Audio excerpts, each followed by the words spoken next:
29வது வினா பார்க்கலாம். A சமம் x belongs to W, x less than 2. B சமம் x belongs to N, 1 less than x less than or equal to 4 மற்றும் C சமம் 3,5 எனில் A cross B வெட்டு C சமம் A கிராஸ் B வெட்டு A கிராஸ் C என்ற சமன்பாட்டை சரிபார்க்கவும். பாருங்க, நமக்கு A என்ன கொடுத்திருக்காங்க அப்படின்னா x belongs to W. Wனா என்ன?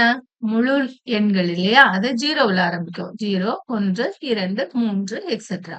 முழு எண்கள்ல 2ஐ விட சிறிய எண்களை x less than 2, 2ஐ விட சிறிய எண்களை நாம ஏவுல எடுத்துக்கிறோமா? அப்ப ஏவுல 0வும் 1ம் இருக்கும்.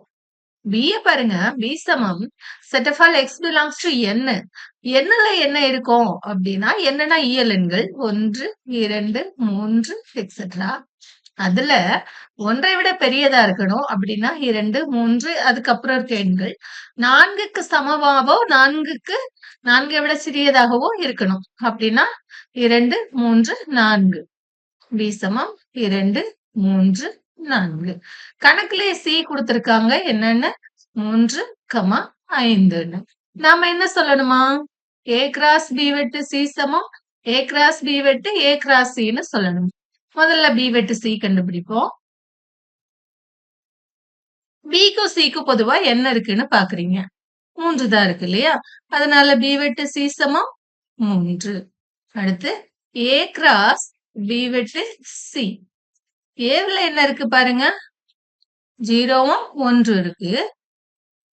கிராஸ் B வெட்டு Cல என்ன இருக்கு? 3 மட்டும்தான் இருக்கு. கிராஸ் பண்ணுங்க. 0, 3. 1, 3.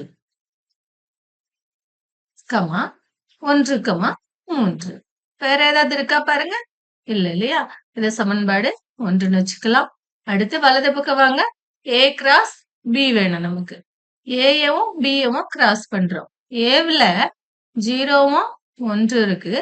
கிராஸ் Bல 2, 3, 4 இருக்கு. 2, 3, 4. கிராஸ் பண்ணுவோம். முதல்ல 0வை ஃபிக்ஸ் பண்ணிக்குங்க. 0, 2, 0, 3, 0, 4. அடுத்து 1 ஃபிக்ஸ் பண்ணிக்குங்க. 1, 2, 1, 3, 1, 4. அடுத்து என்ன வேணும் நமக்கு? வலது பக்கம் A கிராஸ் Bயும் A கிராஸ் C வேணும் இல்லையா? இப்ப நாம A கிராஸ் C கண்டுபிடிப்போம். Aவுல 0, 1 கிராஸ் Cல 3, 5. கிராஸ் பண்ணுங்க. 0வை ஃபிக்ஸ் பண்ணிக்கோங்க. 0, 3. அடுத்து 0, 5. அடுத்து 1, 3, 1, 5. க்ளோஸ் பண்ணிக்கோங்க. இப்ப இந்த ரெண்டுக்கு நாம வெட்டு எடுக்க போறோம். A கிராஸ் B வெட்டு A கிராஸ் C எடுக்கிறோம். ரெண்டுக்கு பொதுவா என்ன இருக்குன்னு பாருங்க. 0, 3 இங்கேயும் இருக்கு, இங்கேயும் இருக்கு. அடுத்து 1, 3 இங்கேயும் இருக்கு, இங்கேயும் இருக்கு. சோ என்ன எழுதுவீங்க இங்க? 0, 3, 1, 3. க்ளோஸ் பண்ணிக்கோங்க. இது சமன்பாடு 2. சமன்பாடு 1, 2 ஒரே மாதிரி இருக்கான்னு பாருங்க. சமன்பாடு 1ல இருக்க உறுப்புகள் தான் சமன்பாடு 2லயே இருக்கு இல்லையா? அதனால A கிராஸ் B வெட்டு C சமம் A கிராஸ் B வெட்டு A கிராஸ் C என நிறுவப்பட்டது. 30வது வினா பாருங்க. f of x சமம் 2x plus 3. g of x சமம் 1 minus 2x. h of x சமம் 3x எனில் f composition g composition h சமம் f composition g composition h என நிறுவுக. பாருங்க, f of x எடுத்து எழுதிக்குவோம். f of x சமம் 2x plus 3. அதாவது உள்ள என்ன கொடுத்தாலும் அதை 2ஆல பெருக்கி 3 கூட்டிக்குவோம். g of x என்ன பண்ணும்? 1 minus 2x. அதாவது உள்ள கொடுக்கறத 2ஆல பெருக்கிட்டு 1ல இருந்து கழிச்சிடும். h of x என்ன பண்ணும்? 3x. உள்ள என்ன கொடுத்தாலும் அதை 3ஆல பெருக்கிக்கும். இத புரிஞ்சுக்கிட்டு நாம சம போடுவோம். முதல்ல g composition h கண்டுபிடிப்போம். g composition h of x கண்டுபிடிப்போம். equal to g of h of x equal to g of h of xங்கிறது என்ன? 3x. g என்ன பண்ணும்? உள்ள என்ன குடுக்குறோமோ அத 2ஆல பெருக்கிட்டு 1ல இருந்து கழிச்சிரும் இல்லையா? 1 மைனஸ் 2 இன்டு உள்ள என்ன குடுத்தோம்? 3x நாம குடுத்தோம். சமம் 1 மைனஸ் 6xன்னு கிடைச்சிருக்கு. இப்ப நாம f of g of h of x என்னன்னு பார்ப்போம். Equal to f of g of h of x.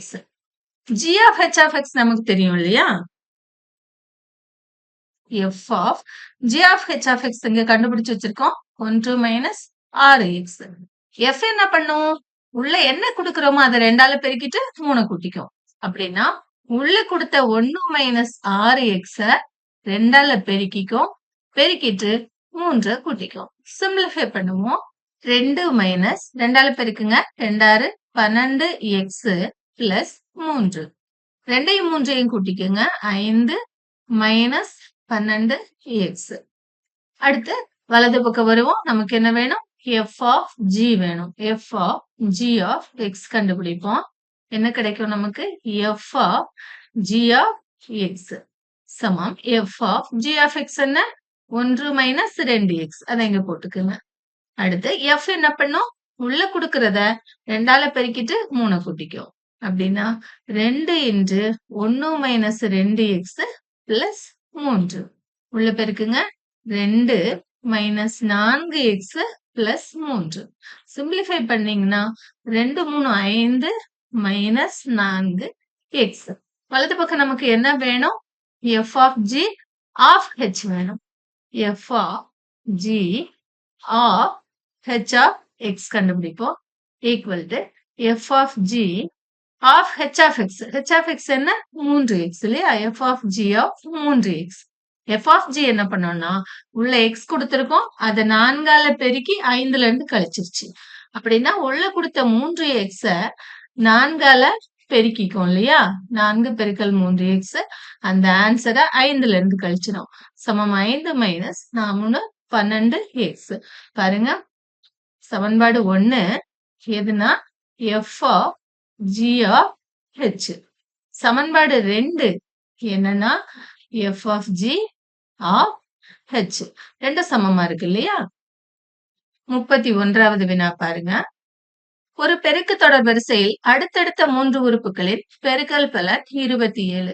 ஒரு பெருக்கு தொடர் வரிசைங்கிறதுனால அடுத்தடுத்த 3 உறுப்புகளை a by r, a, arன்னு நாம் எடுத்துக்கலாம். அவற்றின் பெருக்கல் பலன் 27. a by rஐயும் a-யும் ar-ஐயும் பெருக்கிறோம். நமக்கு 27 கிடைக்குது. r ஓட கேன்சல் ஆயிரும். இங்க 3 தடவை a இருக்குதா? 27 3 பெருக்கல் 3 பெருக்கல் 3ன்னு நாம எழுதிக்கலாம். அதனால a சமம் 3ன்னு நமக்கு கிடைக்கும். அடுத்து பாருங்க. அவைகளின் 2 உறுப்புகளின் பெருக்கல் பலன் 2 பெருக்கிறதாம். அப்படின்னா a by r ஓட a பெருக்குங்க. அடுத்து a கூட ar பெருக்குங்க. அடுத்து a by rஐயும் ar-ஐயும் பெருக்குங்க. பெருக்கி எல்லாத்தையும் கூட்டினோம்னா நமக்கு என்ன கிடைக்குதா? 57 by 2 கிடைக்குதாம். இதுல a ஸ்கொயர் இருக்கு, இதுல a ஸ்கொயர் இருக்கு, இதுல a ஸ்கொயர் இருக்கு இல்லையா? வெளியே எடுத்துக்குவோம். அப்படின்னா இங்க 1 by r. இந்த r மட்டும் இருக்கும் இல்லையா? அதை இங்க எழுதிக்குங்க. பிளஸ் இந்த r இந்த r-ஓட அடிச்சுக்குங்க. a ஸ்கொயர் வெளியே போயிருச்சு. அதனால இங்க 1 தான் இருக்கு. சமம் 57 by 2. இப்ப என்ன பண்றோம்னா a-க்கு மதிப்பு போட்டுக்கலாம். a 3 3 ஸ்கொயர் 9 என்று இங்க மீசிமா எடுத்துக்குங்க 6. அப்படின்னா 1 பிளஸ் 6 கொண்டு இங்க பெருக்குனீங்கன்னா r ஸ்கொயர் பிளஸ் 6 கொண்டு இங்க பெருக்குனீங்கன்னா சமம் 57 by 2. பாருங்க இந்த 6 இந்த பக்கம் கொண்டு பெருக்கிக்குங்க. இந்த 9 அப்படியே இங்க கீழே கொண்டு வாங்க. அப்ப மேல உங்ககிட்ட 1 பிளஸ் r ஸ்கொயர் இருக்கு. சமம் 57 r. இந்த 9 கீழே வரும். ஏற்கனவே அங்க ஒரு 2 இருக்கு இல்லையா? 3வது வாய்ப்பாட்டுக்கு அடிச்சுக்கலாம். 3 9 எங்க அடிச்சீங்கன்னா 1 3 3 9க்கு 3 27. குறுக்கு பெருக்கல் பெருக்குங்க. இது 3 2 6 இல்லையா? 6 கொண்டு இங்க பெருக்குனீங்கன்னா 6 plus 6r plus 6r square சமம் 19 r. எல்லாம் ஒரே பக்கம் எடுங்க. 6r square plus 6r minus 19r plus 6 சமம் 0. 6r square minus 13R plus 6 சமம் 0. நம்ம இத காரணிப்படுத்துவோம். 6 பெருக்குனீங்கன்னா 36. 4 9 36. ரெண்டுக்குமே மைனஸ் போட்டுக்கோங்க. அப்படின்னா தான் இங்க மைனஸ் 13 வரும். பெருக்குனா 36 வரும். அதை நம்ம எதால வகுப்போம்? 6ஆல வகுத்துக்குவோம். இங்கேயும் 6ஆல வகுத்துக்குங்க. இது 2, இது 3, இங்க 3, இங்க 2. சோ நமக்கு என்ன கிடைச்சிருக்குன்னா R சமம் 2/3, 3/2ன்னு கிடைச்சிருக்கு. நமக்கு அந்த 3 உறுப்புகள் வேணும் இல்லையா? அதாவது A/R, AR கண்டுபிடிக்கணும். A சமம் 3, R சமம் 2/3ன்னு எடுத்துக்குவோம். அப்படி இருக்கும்போது A/R என்ன அப்படின்னா 3/2/3. தலைகீழா போட்டீங்கன்னா 9/2. A நமக்கு தெரியும், கண்டுபிடிச்சிருக்கோம் 3. ARனா 3 2/3ஆல பெருக்குறீங்க. 3 3 கேன்சல் ஆயிருது. 2 கிடைக்குது. சப்போஸ் A சமம் 3, R சமம் 3/2ன்னு வச்சுக்கோங்களேன். அப்படின்னா A/R என்ன? Aங்கிறது 3/3/2. 3 3ஓட கேன்சல் ஆயிரும். 2 மேல போயிரும். 2. A சமம் 3. AR என்னவா இருக்கும்? Aங்கிறது 3, Rங்கிறது 3/2. பெருக்குனீங்கன்னா 3 9/2. எப்படியானாலும் அதே நம்பர்ஸ் தான். 9/2 3 2. 32வது வினா பாருங்க. 9x அடுக்கு 4 plus 12x³ plus 28x² plus AX plus B ஆனது ஒரு முழு வர்க்கம் எனில் A, B ஆகியவற்றின் மதிப்புகளை காண்க. நாம கொடுத்திருக்க கணக்க எடுத்து எழுதிக்குவோம். 9x அடுக்கு 4 பிளஸ் 12x அடுக்கு 3 plus 28x² plus AX plus B. இதுல 9x அடுக்கு 4ஓட வர்க்கமூலம் 9 எப்படி கிடைக்கும்? 3 3ஆல பெருக்குனா கிடைக்கும். 3 9. x அடுக்கு 4 x²ன்னு போட்டுக்கோங்க. இப்ப இத 2ஆல பெருக்கி இந்த 2ஐயும் பெருக்குனீங்கன்னா 9x அடுக்கு 4 கழிச்சீங்கன்னா இது 0 ஆயிரும் இல்லையா? அடுத்த 2 உறுப்புகளை எழுதுங்க. 12x³ plus 28x². இப்ப இந்த 3x² 2ஆல பெருக்கி இங்க எழுதுனீங்கன்னா 6x². 6வது வாய்ப்பாடு சொல்லி பாருங்க. 2 6 12 இல்லையா? Plus 2x. இங்கேயும் பிளஸ் 2x. அதே 2x-ஆல 2 உறுப்பையும் பெருக்குங்க. 6 2 12 x³. கண்டிப்பா இங்க பிளஸ் 2 2 4 கழிங்க. கழிக்கும்போது இது 0 ஆயிரும். எங்க கழிச்சீங்கன்னா 24x². AX பிளஸ் B இறக்கிக்குங்க. Plus AX plus B. மேல இருக்க 2 உறுப்புகளையும் 2ஆல பெருக்கி சைடுல எழுதுங்க. 3 2 6x² பிளஸ் 2 2 4x. இங்க என்ன போடுறது அப்படின்னா 6 எதால பெருக்குனா 24 வரும்னு பாருங்க. 4ஆல பெருக்கணும். 4 6 24. இங்கே 4 6 24. 4 6 24x² பிளஸ் இதை இதால பெருக்குங்க. அதாவது இந்த எல்லா உறுப்பையும் 4ஆல பெருக்கிறோம் இல்லையா? 4x 4ஆல பெருக்குனீங்கன்னா 16x plus 4 4ஆல பெருக்குனீங்கன்னா 16. கழிச்சா நமக்கு என்ன வரணும்? 0 வரணும். ஏன்னா கணக்குல இது ஒரு முழு வர்க்கம்னு கொடுத்திருக்காங்க. அப்படின்னா A என்னவா இருந்திருக்கணும்? 16ஆவும் B 16ஆவும் இருந்திருக்கணும். 33வது வினா பாருங்க. A கொடுத்திருக்காங்க, B கொடுத்திருக்காங்க. நம்ம கிட்ட AB the whole transpose சமம் B transpose A transpose என்பதை சரிபார்க்கவும் சொல்லியிருக்காங்க. நாம முதல்ல AB கண்டுபிடிப்போம். A எடுத்து எழுதிக்குவோம். 5 2 9 1 2 8. B எடுத்து எழுதிக்கோங்க. 1 7 1 2 5 -1 பெருக்குங்க. பெருக்கும்போது 7 மாதிரி பெருக்கணும் இல்லையா? 5 1ஓட பெருக்குங்க. 5 2 இந்த 1ஓட பெருக்குங்க. பிளஸ் 2 9 5ஓட பெருக்குங்க. 9 5 45. அதே போல இத கொண்டு வந்து இங்க பெருக்கிக்கிறோம். 7 35 2 2 4 9 இன்டு -1 -9. அடுத்த ரோ 1 இன்டு 1 1 2 இன்டு 1 2 8 இன்டு 5 40. அடுத்து இத இங்க பெருக்குங்க. 4 7 7 பிளஸ் 2 2 4 8 இன்டு -1 -8 சுருக்குவோம்.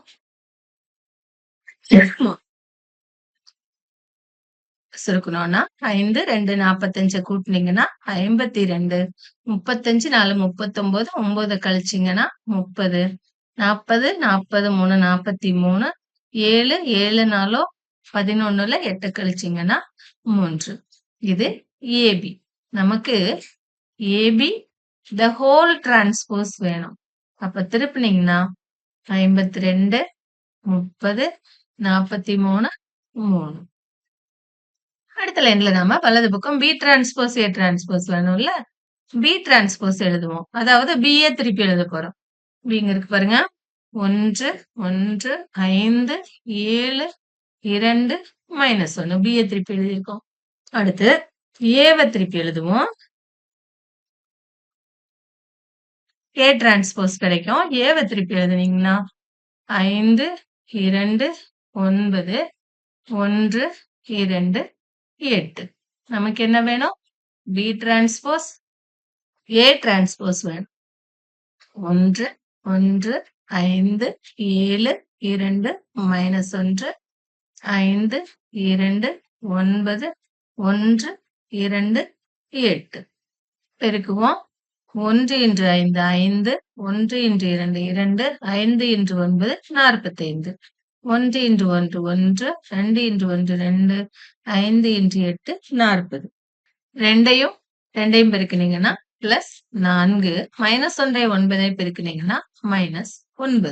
அடுத்து 7 1ஓட பெருக்கினீங்கன்னா 7 2 2ஓட பெருக்கினீங்கன்னா பிளஸ் 4 -1 8 பெருக்கினீங்கன்னா -8. சிம்பிளிஃபை பண்ணீங்கன்னா 52 43 30 3. இது பாருங்க. இது பி டிரான்ஸ்போஸ் ஏ டிரான்ஸ்போஸ் போட்டிருக்கோம். ஏபி த ஹோல் டிரான்ஸ்போஸ் இங்க போட்டிருக்கோம். ரெண்டும் ஒரே மாதிரி இருக்கா பாத்துக்குங்க. ஏபி த ஹோல் டிரான்ஸ்போஸ் சமம் B transpose A transpose. 34 Pythagoras தேற்றத்தை எழுதி நிறுவுக. பிதாகரஸ் தேற்றம் உங்களுக்கு தெரியும். அத எழுதி நிரூபி. 35வது வினா பாருங்க. 4 புள்ளிகள் கொடுத்திருக்காங்க. நாற்கரத்தின் பரப்பும் கொடுத்திருக்காங்க. அதுல ஒரு புள்ளியில K இருக்கு. Kய கண்டுபிடிக்க சொல்லியிருக்காங்க. நாம நாற்கரத்தின் பரப்புக்கு ஃபார்முலா எழுதிக்கலாம். நாற்கரத்தின் பரப்பு கணக்குல கொடுத்திருக்காங்க. 28 சதுர அலகுகள்னு அதை எடுத்து எழுதிக்குவோம். அடுத்த லைன்ல நாற்கரத்தின் பரப்புக்கு ஃபார்முலா அரை into x1 y1 x2 y2 x3 y3 x4 y4 கடைசியில x1 y1 சமம் 28. இதை எழுதிட்டீங்கன்னா 1 மார்க் போடுவாங்க. இந்த 2 கொண்டு அங்க பெருக்கிக்குங்க. பெருக்குனீங்கன்னா 56. இந்த பக்கம் x1 y1க்கு அங்க இருந்து மதிப்பு போடுங்க. -4 -2. அடுத்து -3 K. அடுத்த புள்ளி 3 -2. அடுத்த புள்ளி 2 3. அடுத்து -4 -2. பெருக்குங்க. -4வை Kயவும் பெருக்குனீங்கன்னா -4K. -3யும் -2யும் பெருக்குனா +6. 3யும் 3யும் பெருக்குனா +3 9. 2யும் -2யும் பெருக்குனா -4. மைனஸ் கீழ இருந்து மேல பெருக்குங்க. -2யும் -3யும் பெருக்குனா 6. Kயவும் 3யும் பெருக்குனா +3 K. -2ஓட 2 பெருக்குனா -4. 3யும் -4யும் பெருக்குனா 3யும் -4யும் பெருக்குனா -12 சமம் 56. சிம்பிளிஃபை பண்ணுவோம். -4K 6 9 15 அதுல 4 கழிச்சீங்கன்னா +11 மைனஸ் இங்க 3K இருக்கு. அதை அப்படியே வச்சுக்கோங்க. 6 6ல 4 கழிச்சீங்கன்னா 2 2ல 12 கழிக்கிறீங்க. அப்போ -10 சமம் 56. -4K +11 மைனஸ உள்ள கொண்டு போங்க. -3K +10 சமம் 56. 11 10 21 அதை அந்த பக்கம் கொண்டு போய் கழிச்சீங்கன்னா இங்க 35 இருக்கும். இங்க -4K -3K -7க்கு கே வேணும்னா 35 -7ஆல வகுத்துருங்க. 1 7 7 35 கே சமம் -5ன்னு நமக்கு விடை கிடைச்சிருக்கு. 36வது வினா 5 - 6y சமம் 2 3x + 2y சமம் 10 ஆகிய நேர்கோடுகள் சந்திக்கும் புள்ளி வழியாகவும் 4x - 7y + 13 சமம் 0 என்ற நேர்கோட்டிற்கு செங்குத்தாகவும் அமையும் நேர்கோட்டின் சமன்பாட்டை காண்க. நாம இதுக்கு முதல்ல படம் வரைஞ்சுக்குவோம். 5x + 6y சமம் 2 அடுத்து 3x + 2y சமம் 10. நமக்கு தேவையான நேர்கோடு என்னவானா இந்த ரெண்டு கோடுகளும் சந்திக்கிற இந்த புள்ளி வழியா நம்ம நேர்கோடு போனோம். 4x - 7y + 13 சமம் 0ங்கிற நேர்கோட்டுக்கு செங்குத்தாவும் இருக்கணும் அப்படின்னு சொல்லியிருக்காங்க. பாருங்க, இது 5x - 6y சமம் 2. இது 3x + 2y சமம் 10. இந்த ரெண்டும் சந்திக்கிற இந்த புள்ளியை நாம முதல்ல கண்டுபிடிப்போம். எப்படி கண்டுபிடிக்கணும்?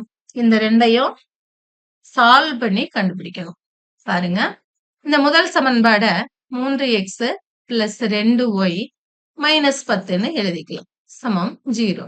இரண்டாவது சமன்பாட 5x - 6y - 2 சமம் 0ன்னு எழுதிக்கலாம். இதுக்கு தீர்வு கண்டுபிடிக்கிறதுக்கு குறுக்கு பெருக்கல் முறையை பயன்படுத்துவோம். 3 + 2 - 10. திருப்பி ஒரு கதை எழுதிக்குங்க. 3 2 - 10. இங்க 5 - 6 - 2 5 - 6 - 2 இதையும் அடிச்சுக்குங்க. இப்ப x by இந்த ரெண்டையும் பெருக்குங்க. 2 × -2 -4 மைனஸ் இந்த ரெண்டையும் பெருக்குங்க. 6 10 60 சமம் y by இங்க பெருக்குங்க. -50 மைனஸ் இங்க இருந்து இங்க பெருக்குங்க. -6 சமம் 1 by இங்க பெருக்குங்க. -18 மைனஸ் இங்க பெருக்குங்க 10. சிம்பிளிஃபை பண்ணுங்க. x by -64 சமம் y by இது பிளஸ் ஆயிரும் இல்லையா?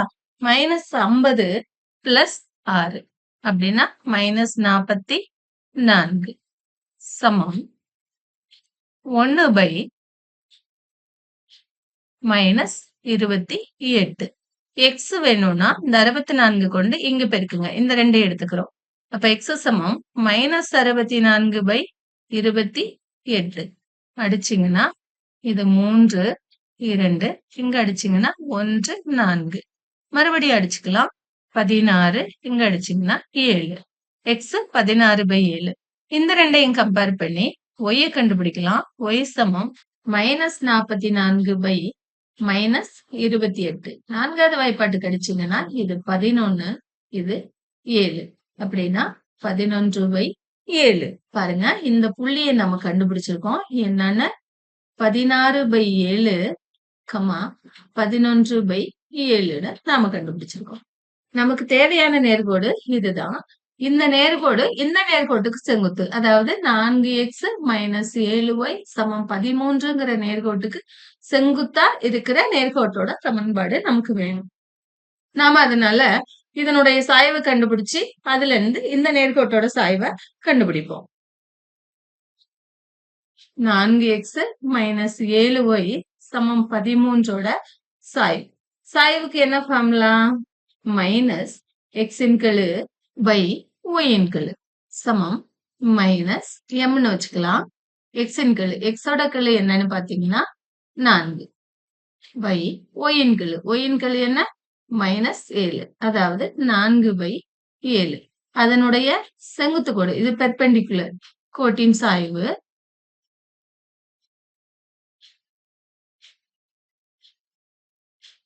வேணும்னா ஃபார்முலா அதை m1 வச்சுக்கலாம். -1/m இல்லையா? சமம் -4/7 தலைகீழா போட்டுக்கணும். 7/4. இப்ப சாய்வு கோட்டு துண்டு வடிவத்துல தேவையான நேர்கோட்டின் சமன்பாடை நாம எழுதலாம். தேவையான நேர்கோடு y minus y1 சமம் m into x minus x1. x1, y1 இங்க இருக்கு. So, y minus y1. y1ங்கிறது 11/7 சமம் m. mங்கிறது minus 7/4 into x minus x1. x1ங்கிறது 16/7. y minus 11/7 சமம், இதை உள்ள கொண்டு போங்க, minus 7/4 x. இது இங்க போச்சுன்னா மைனஸ் ஆஃப் மைனஸ் பிளஸ் 7 7ஓட கேன்சல் ஆயிரும். 16 4ஓட அடிச்சீங்கன்னா 4 மட்டும் இருக்கும். இப்ப இது அந்த பக்கம் எடுத்துட்டு போங்க. இது இந்த பக்கம் எடுத்துட்டு வந்தீங்கன்னா 7/4 x பிளஸ் y சமம் 4 பிளஸ் 11/7. 4ஆல பெருக்குவோம் சமன்பாட்டை. பெருக்குனீங்கன்னா 7x பிளஸ் 4y சமம் 16 பிளஸ் 44/7 கிடைக்கும். இதை இங்க கொண்டு பெருக்குங்க. 16 7ஐயும் பெருக்குனீங்கன்னா 6 7 42 மிச்சம் 4 1 7 7 7 4 11 பிளஸ் 44/7. இங்க என்ன இருக்கு? 7x plus 4y. இதை சிம்பிளிஃபை பண்ணீங்கன்னா 156/7. இங்க 7x பிளஸ் 4y. இப்படியே விட்டாலும் கரெக்ட் தான். இல்ல 7ஆல பெருக்கிட்டு எல்லாத்தையும் ஒரே பக்கம் எடுத்துட்டு வந்து சமம் 0ன்னு ஆன்சர் கொடுத்தாலும் கரெக்ட் தான்.